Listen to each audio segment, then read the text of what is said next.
আসসালামু আলাইকুম বন্ধুরা, আশা করি সকলে ভালো রয়েছেন। আমরা এসইও এর ধারাবাহিক টিউটোরিয়ালে 4 নম্বর টিউটোরিয়ালে আপনাদেরকে স্বাগত জানাচ্ছি। আশা করি আগের টিউটোরিয়ালগুলোর মতোই আপনাদেরকে সাথে পাবো। গত দিনে আপনাদেরকে আমরা এসইও কি, কেন, এর প্রকারভেদ এবং ডোমেইন নেম ইত্যাদি সম্পর্কে আলোচনা করেছিলাম। আজকের টিউটোরিয়ালে আমরা আপনাদেরকে দেখানোর চেষ্টা করব যে আমাদের সাইটের ভিতরের আমরা যে কন্টেন্টগুলো, আমরা যে পোস্টগুলো করি সেগুলো কিভাবে করলে, কেমনভাবে করলে এসইও ফ্রেন্ডলি হবে এবং সেখানে হেডিং ট্যাগের যে একটি ব্যবহার রয়েছে সেটি, এবং একই সাথে কিওয়ার্ডস এর ব্যবহার কেমন হবে সেই বিষয়গুলি নিয়ে আপনাদের সাথে ডিসকাস করার চেষ্টা করব। তো চলুন কথা না বাড়িয়ে আমরা শুরু করি।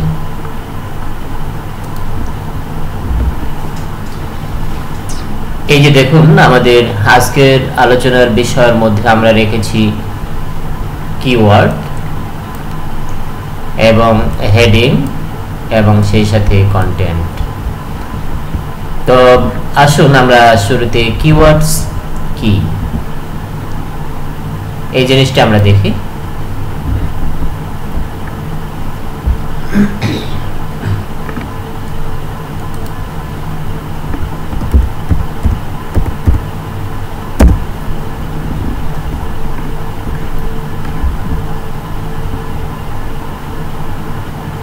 দেখুন, আমার এই যে সাইটটি ওপেন করলাম, এখানে এই যে দেখুন একটি পোস্ট রয়েছে।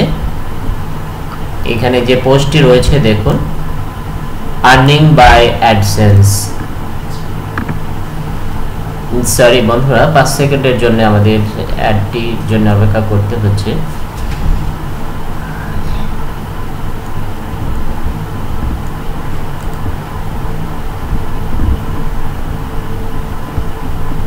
জি হ্যাঁ, যে কথাটি আমরা বলছিলাম যে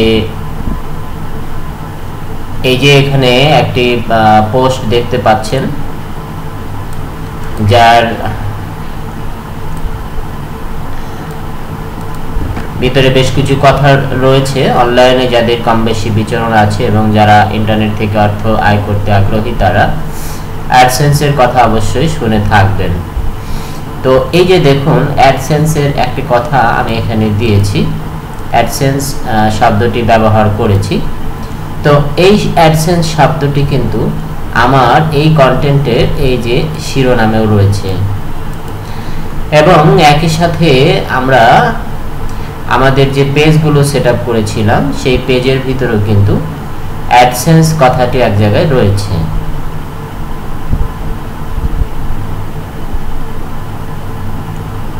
এই যে দেখুন, অ্যাডসেন্স, আর্নিং বাই অ্যাডসেন্স।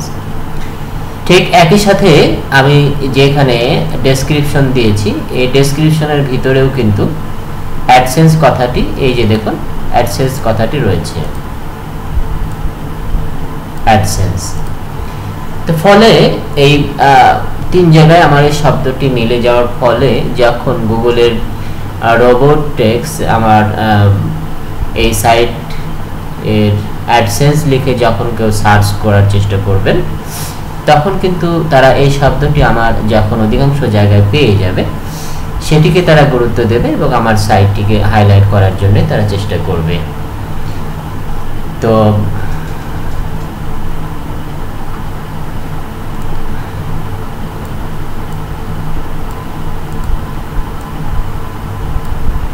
বন্ধুরা, এই আমার কন্টেন্টের ভিতরের এই যে অ্যাডসেন্স শব্দটি আমি এখানে দিয়েছি, যেটি আমার ডোমেইন নামের সাথেও মিল রয়েছে, আমার পেজ নাম্বার, আমার ডেসক্রিপশন যেটাই বলি সবগুলোর সাথে মিল রেখে আমি দিয়েছি। মূলত এটিকেই কিন্তু কিওয়ার্ডস বলা হচ্ছে, যে শব্দগুলো দিয়ে ভিজিটররা সার্চ করে থাকেন। যেমন ধরুন, আরেকটু পরিষ্কার করে যদি বলি, আমরা গুগলে ধরুন ক্যামেরা সম্পর্কে জানতে চাচ্ছি, ডিজিটাল ক্যামেরা,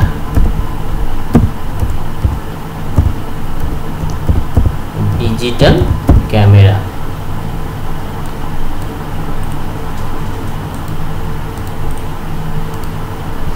তাহলে আমরা নিশ্চয় এইভাবে লিখে সার্চ দেব।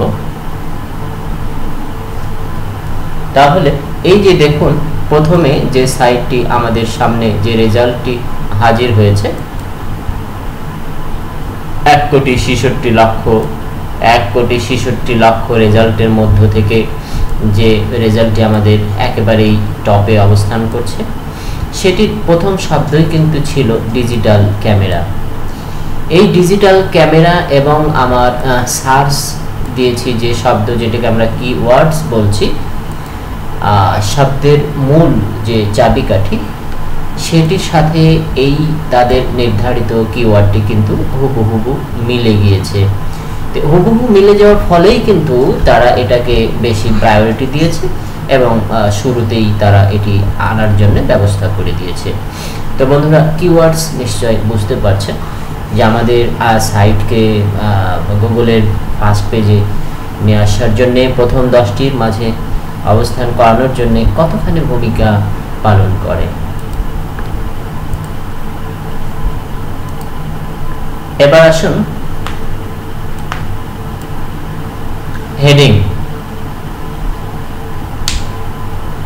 হেডিং নিয়ে আলোচনা করব। দেখুন, যে কন্টেন্টটির কথা আমি আপনাদেরকে বললাম তার কিন্তু একটি শিরোনাম রয়েছে, যেটিকে আমরা বলেছি আর্নিং বাই অ্যাডসেন্স। এই আর্নিং বাই অ্যাডসেন্স কথাটিকেই কিন্তু আমরা হেডিং বলছি। এই কথাটি, এই বাক্যটি আপনি নরমালি লিখে দিতে পারেন, আবার কিন্তু হেডিং হিসেবেও সেটা HTML এর একটা হেডিং ট্যাগ নামে ট্যাগ রয়েছে, যে ট্যাগের মধ্যে বসিয়ে একটা নির্দিষ্ট প্রক্রিয়ার মধ্য দিয়ে আপনি এটাকে হেডিং হিসেবে করে দিতে পারেন। তো একটা পোস্টে অন্তত একটি আপনি হেডিং রাখবেন, হেডিং ট্যাগের মধ্যে রাখবেন। ফলে ওই যেটি বললাম যে গুগলের রোবট টেক্সট আপনার এটিকে হাইলাইট পাবে এবং সেটিকে ভালোভাবে মার্ক করে হাইলাইট করার জন্য চেষ্টা করবে। তো এটি কিন্তু, এই যে লাইনটা দেখছেন, এটি কিন্তু আমি হেডিং হিসেবে দিয়েছি। এই যে এখানে দেখছেন, এটাও আমি হেডিং হিসেবে কিন্তু দিয়েছি। তবে একটি পোস্টের মধ্যে আপনি 2-3টা হেডিং দিবেন না, সেটি আবার অতিরিক্ত হয়ে যাবে। একটি পোস্টে অন্তত একটি লাইনকে আপনার হেডিং হিসেবে নির্ধারণ করলে সেটা SEO ফ্রেন্ডলি হবে। তো আপনার সাইটটি যদি ফ্রি সাইট হয়, যেমন গুগলের blogger.com থেকে যদি হয় অথবা ওয়ার্ডপ্রেস থেকে হয়, তাহলে হেডিংটি আপনি কিভাবে করবেন? হ্যাঁ বন্ধুরা, সেটি আপনাদেরকে আমি দেখাবো। এটা একেবারে সিম্পল, চলুন দেখে আসি।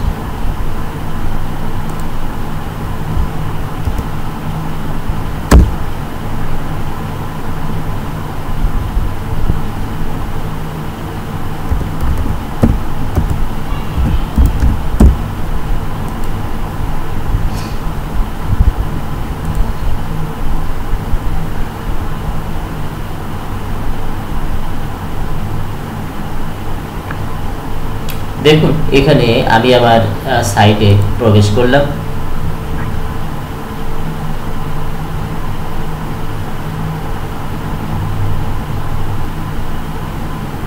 ভিউ ব্লগ,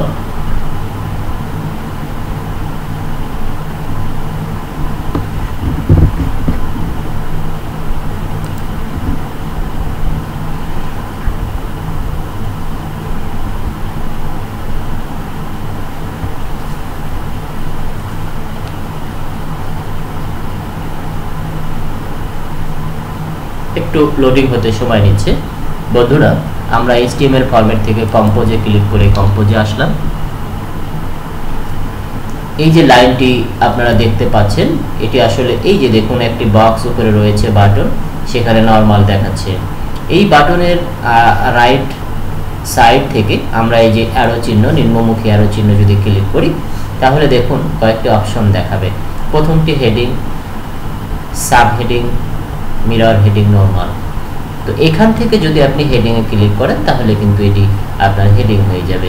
আমি হেডিংয়ে ক্লিক করলাম।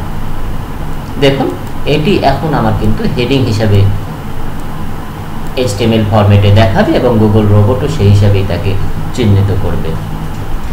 তো আপনার ফ্রি ব্লগ থেকে যদি হয়, ওয়েবসাইট থেকে হয়, তাহলে এভাবে খুব সহজ প্রক্রিয়ার মাধ্যমে আপনি কিন্তু হেডিং ট্যাগের ব্যবহার জানতে পারবেন। আপডেটে ক্লিক করুন এবং ভিউ ব্লগে ক্লিক করুন, হয়ে গেল আপনার হেডিং সেটিং।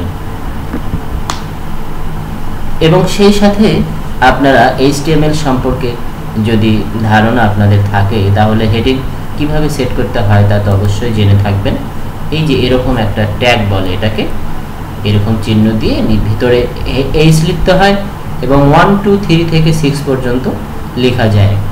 1 লিখলে সবচেয়ে হেডিংটা সবচেয়ে বড় ফরম্যাটে দেখায়, 2 লিখলে আরেকটু ছোট, এইভাবে 6 লিখলে সবচেয়ে ছোট আকারে হেডিং দেখায়।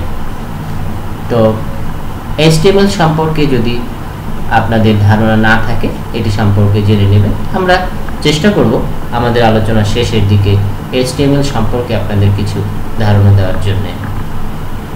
তো আমরা কিওয়ার্ড আলোচনা করলাম, হেডিং আলোচনা করলাম, এখন আলোচনা করব কন্টেন্ট।